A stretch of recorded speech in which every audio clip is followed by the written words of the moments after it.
God created us all differently, which also means we all learn differently. And just because we learn differently doesn't mean that somebody is smarter than the other person or, all the labels that can be given to young children. God chose you to be this child's parent and that you are that child's very first teacher. And you have the heart of your child. Nobody else will ever desire the best outcomes for your child more than you do, except for God himself.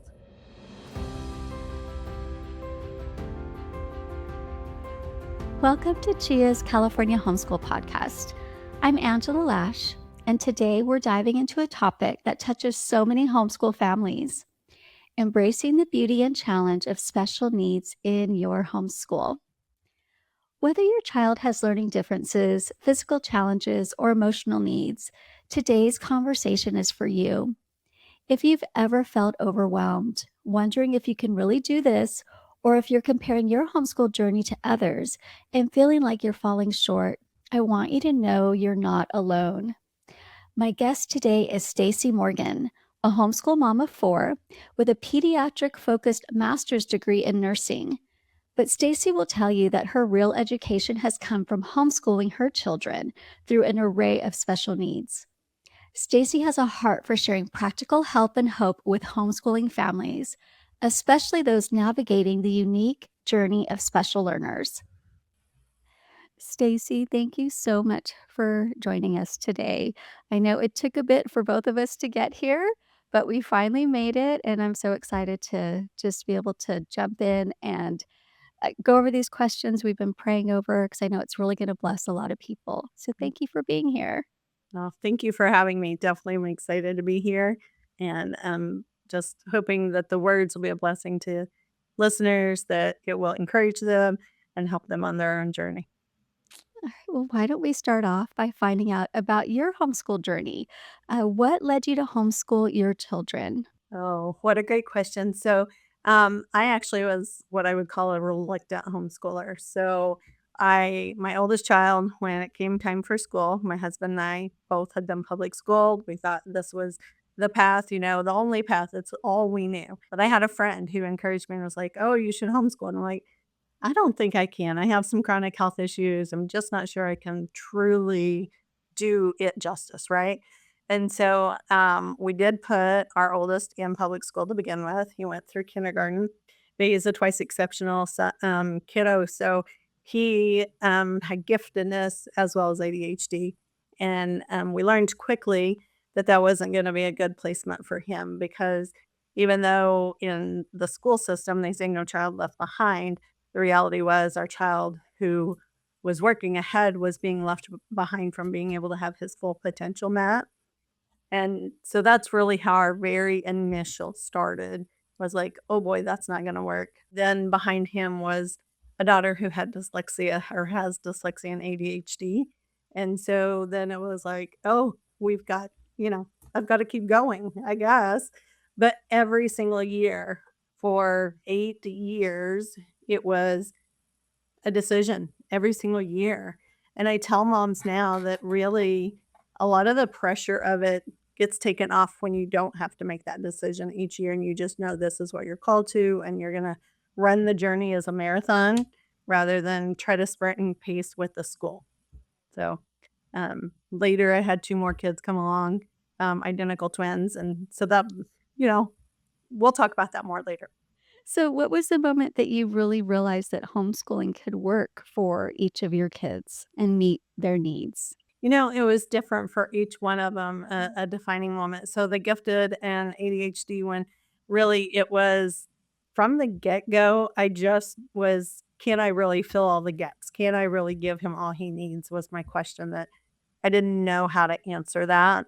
I didn't have confidence. And really, I found out it wasn't about the confidence in myself giving him all those answers and filling all those gaps, but it was about the Lord doing it for us. Then my daughter with dyslexia and ADHD, being able to pace her where she was and not have her be bullied at school because she couldn't read when she was 9 years old.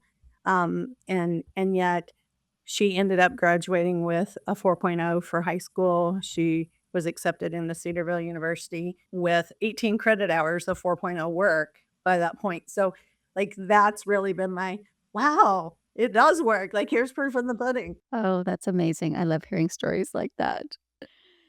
So now that so for some of your kids, sounds like you're on the other side of that. Are you still homeschooling some though, or Yes, so my okay. identical twins are 14. I am still homeschooling them.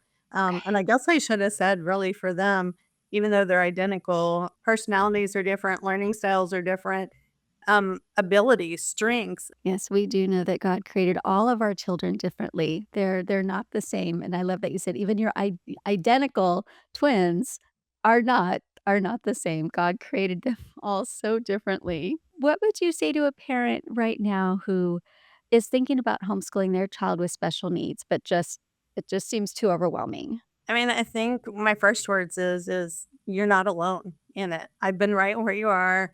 I know it feels overwhelming. I know it's intimidating. I know you may even have professionals that are telling you, no way, you can't homeschool your child. Their needs are too great. They're too profound.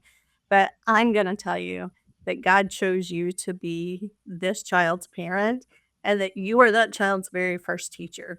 And you have the heart of your child. Nobody else will ever desire the best outcomes for your child more than you do, except for God Himself. Just know that you don't have to do it alone. God's with you. You find your community, find people that have kids with similar needs, but also be open to sharing with families that don't have kids with needs because that give and take of learning from both sides is so important to build culturally aware and loving all people kind of kids and adults later. Right, there's so much more to it than just the education, and but I do think that if a child has special needs, like you said, they might you might be told you can't homeschool them because and then fill in the blank. You're not the expert, you're not the professional or all of the things, but, hey, you're so right, no one is ever gonna love your child more than you as a parent, and I love the fact that you brought up community and just everything else, and you already mentioned even with your daughter who now is on the other side, you can say, you know, it was a successful homeschool journey, but you mentioned she was a late reader and, you know, kids love to make fun of other kids for anything, but can you give us, like a really specific example of how homeschooling really helped maybe your daughter, in ways being in school just wouldn't have met her needs? Right, absolutely. Besides having the dyslexia and ADHD, she also had very severe asthma that we battled for a long time with her. And so frequently she would end up, if she would have been in public school, she would have been out of school for multiple days in a row.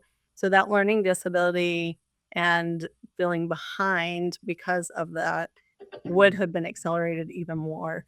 Um, and and it would have placed her in a position of just constantly struggling and clawing her way.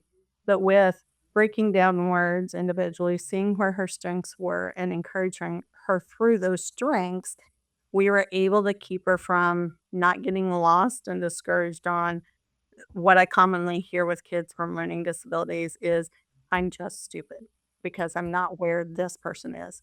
Her being able to recognize God did create her in a certain way, and there's gifts to that. I mean, you're different than somebody else, but there's gifts in it because a child with dyslexia does see the world in different measures and a different whole different patterns than what we do if you don't have dyslexia.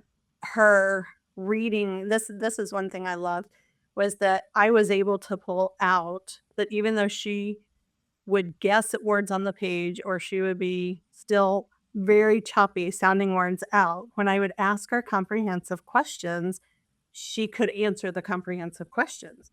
And I had gotten lost on what the story was just trying to help her, right? Because, like, I'm thinking, I'm lost on the individual syllables, and I think even that was a reminder to her that how God pairs our strengths and weaknesses so that, like, a blind person often has better sense of hearing, that in the sense with the reading comprehension, that was his way to build a greater spot for her. So she learned that if she's saying some of her studies, her and that's how she learned to spell her name even, it would sink in and the part of her brain that works the music side, which is common to be elevated in ability with dyslexics, then she could tap into that. She would sing songs, she would make up music, rhythms, whatever, to learn the material she needed to, and she's actually employed it while she's at Cedarville too.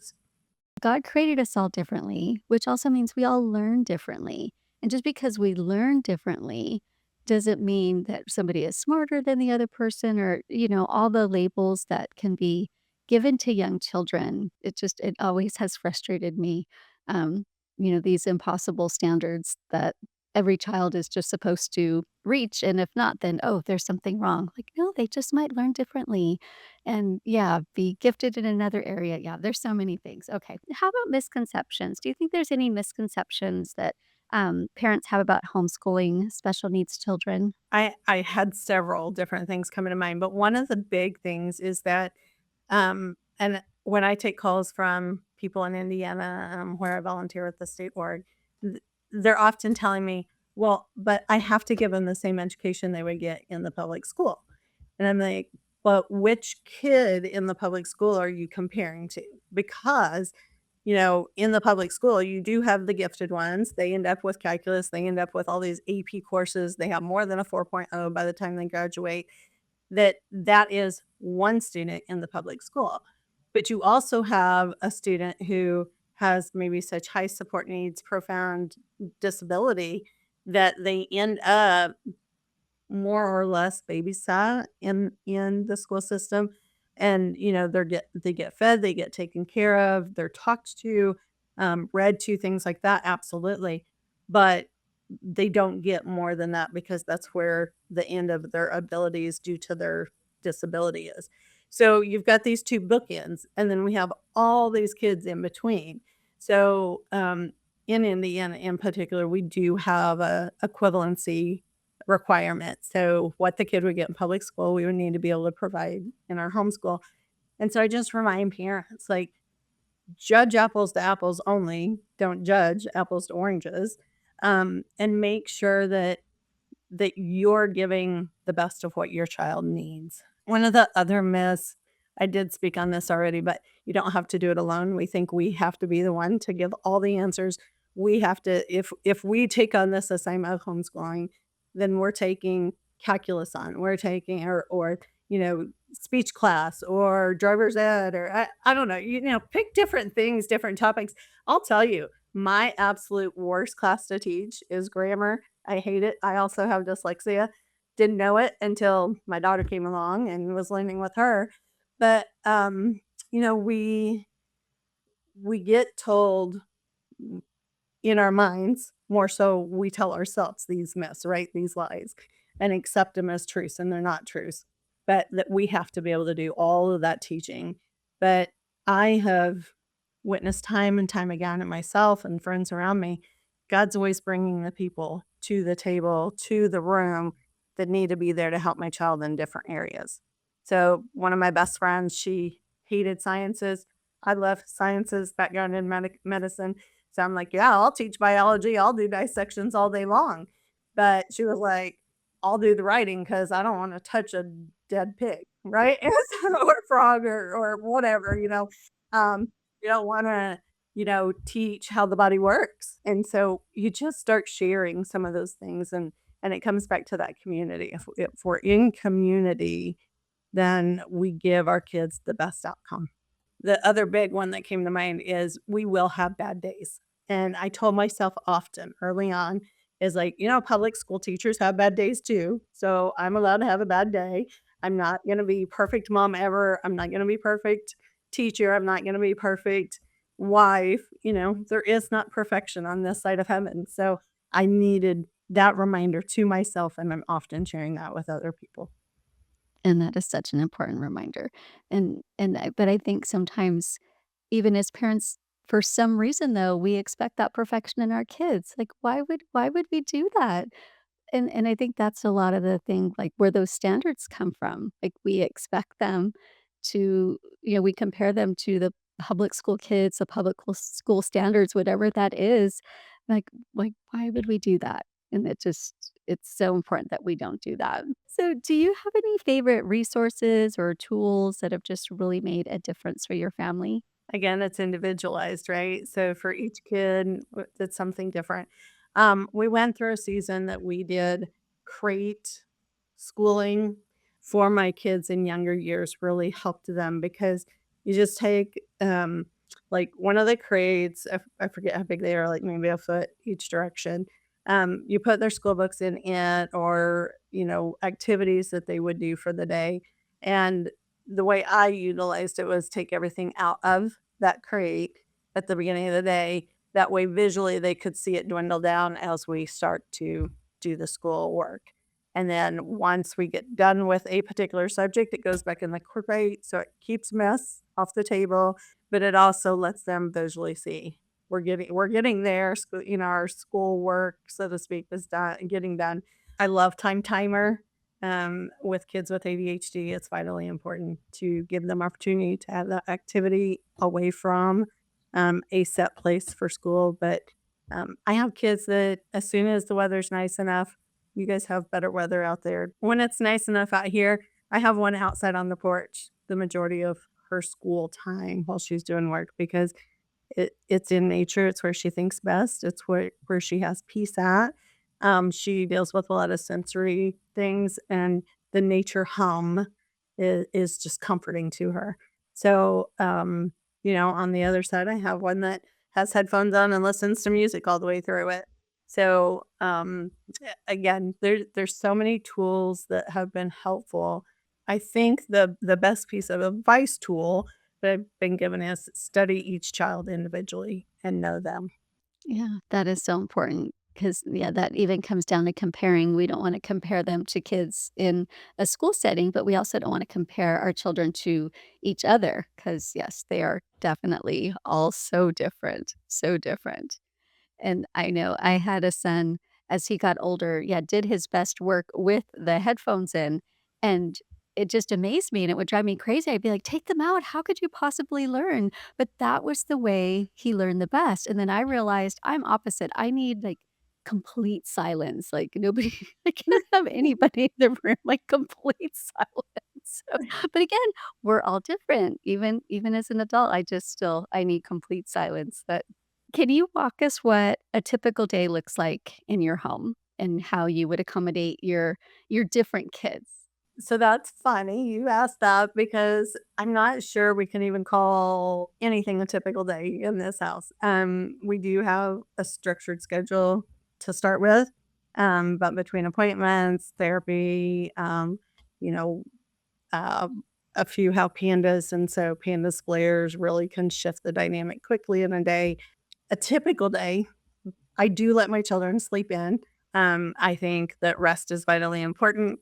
I do have like 9:30 typically is my cutoff. Like, all right, it's time to get up. We need to go. But rest is important so that their brain's ready to function properly.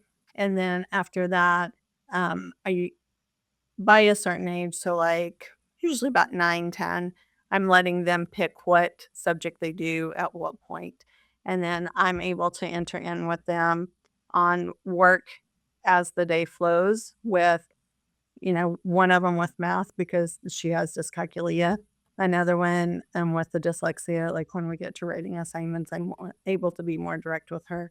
But it's probably not the answer that most people would think, with trying to homeschool 4 different kids they'd think, "Oh, you have this perfect color-coded structured chart, um, and then you follow it to a T," and that is not our days at all. Every day looks different for us right now, even with just the 2. Our Mondays is Monday morning, we do more of the academic structured, like, book type stuff, but then Monday afternoon is our music day. So, they have violin and piano lessons, and then Tuesdays, we do a co-op day. So then that shifts again. And then Wednesday, Thursday, Friday is when we really try to get in our good groove. And that good groove really just means that we're able to check back and forth with each other. And like I said, they're 14. So getting to that point of building more and more independent learning and having them be able to advocate for themselves, coming to me to say, Mom, I need help with this particular part. We do a variety of teaching methods. I do use computer electronic based math programs.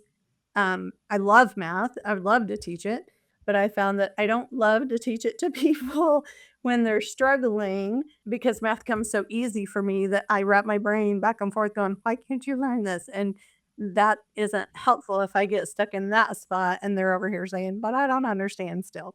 I don't know that I can say I have a true typical day, and I honestly would say that is the commonality that I hear from other special needs families is there's no typical day, and so it's hard to get that rhythm going, but you have to make space for those changes.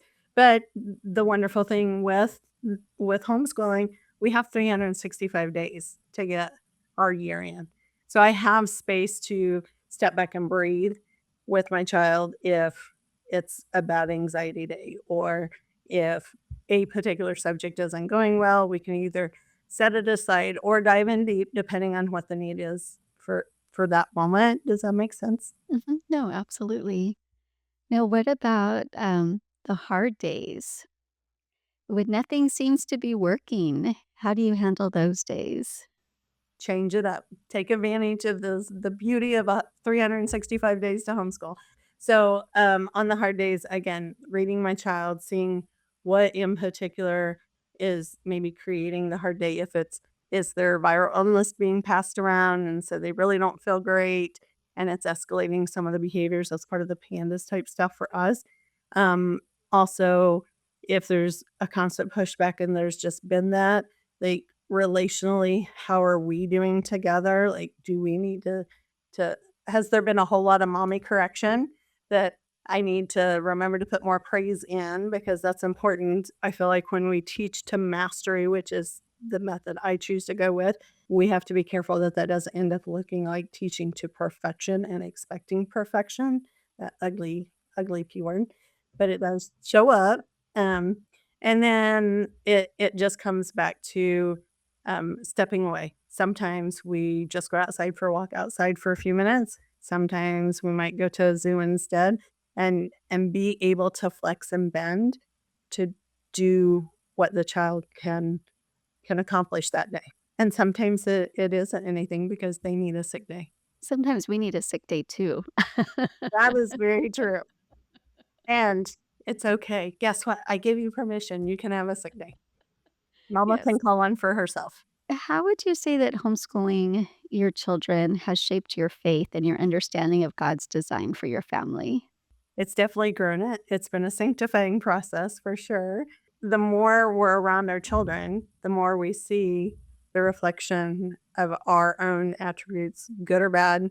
And it's a place that I know that God has been able to shape me to shave down some of those rough corners. I still have plenty that He's working on and always will, but He's also able to show me what the Father's love, His love for us really is because I'm with Him day in and day out, all the hours, right? And so we see the good, we see the bad, but we still love them unconditionally. It's really shaped it for that, and then recognizing that He does everything with intention, right? So just as much as He chose me to be the mother of my 4 children, or my husband, the father of them, He also chose all 4 of them to have the siblings they have, to have the experiences they have within the walls of our house. My mother lives with us now as well, so that's another dynamic that God knew and brought into our world that allows us to be shaped and molded differently than we would be if she wasn't in the house, and God uses all of those different relational aspects. Oh, I love that. Yeah, it's so true because I mean, homeschooling affects so much more than education. Um, just all the relationship aspects that, like, even like you said, with your mother living with you, like, there's just so many things that our kids get to experience that they wouldn't be able to if they were away from us all day. And just being able to use that for God's glory, whatever that looks like, and just being able to recognize that. That's I love that. So if you could go back and give yourself one piece of advice when you had just started homeschooling, what would it be? One piece of advice: take a deep breath, pray, pray, pray, pray every day. Plan your steps, right? And scripture tells us that we can plan our steps, but God's the one who actually orders them in the long run. And so be able to take that deep breath, let God take control of it. And remember that truly you are going to get the best outcome for your child, that it's that marathon process. Don't rush the process, enjoy the process. It's kind of like when I had my first child, my mom said, enjoy even the crying nights that you're up all night long because the years will, they'll fly by. Days are long, but the years are short because they feel like they fly by. And it's so true with homeschooling too. Now that I have half of them out, I'm like, how did we get here? So keep on going, dig in deep. There's hard days, but the blessings far outweigh any hard days you have. Oh, so true. Thank you so much. Yeah, and I can testify to that as I am done now and have granddaughters now. It's very exciting, but yes, flew by. Flew by. It doesn't seem possible. Well, Stacy, this was such good information that we still have so much more to talk about. So, will you come back again so we can do another podcast and kind of get into more of the, I don't know, what would you say? I would say the meat of it all, but some of Yes, absolutely. Yeah, I would love to come back. And yes, you're right. There is so much more depth to go into and specifics to some of the different like diagnoses or challenges that a child and a parent would face in homeschooling. I would be thrilled to come back. Okay, wonderful. So, yes, so anybody listening, this was just a little teaser. Just stay tuned. In a couple months, we will definitely have a follow up to get pick Stacy's brain a little bit more and get some more information. So, thank you so much, Stacy. Oh, thank you for having me. I appreciate it. Stacy, thank you for sharing your heart, your wisdom, and your real life experience with us today. Your encouragement to redefine success, to embrace each child's unique design, and to trust God through the challenges is exactly what so many families needed to hear. For those of you listening, I hope this conversation has given you a fresh perspective, practical tools, and renewed hope for your journey. Remember, homeschooling your special needs child isn't about perfection. It's about faithfully stewarding the unique gifts and challenges God has entrusted to your family. Do you know that we have a special need resources section on our website? Go to chiaofca.org/special-needs-resources. You will find specific information on everything from ADHD to gifted and talented learners and everything in between as it applies to homeschooling your children. And if you're just starting to explore homeschooling, or if you need a refresher and some encouragement, I'd love to invite you to one of our upcoming Homeschool Essentials series events.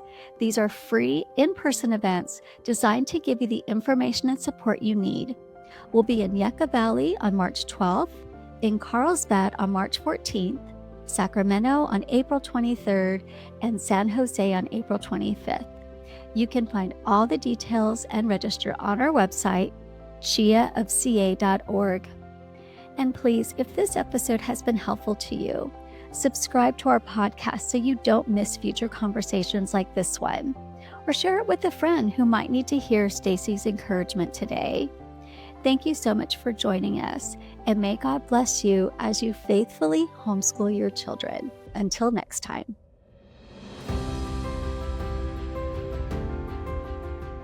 Brought to you by thepodcastupload.com, empowering faith-driven voices.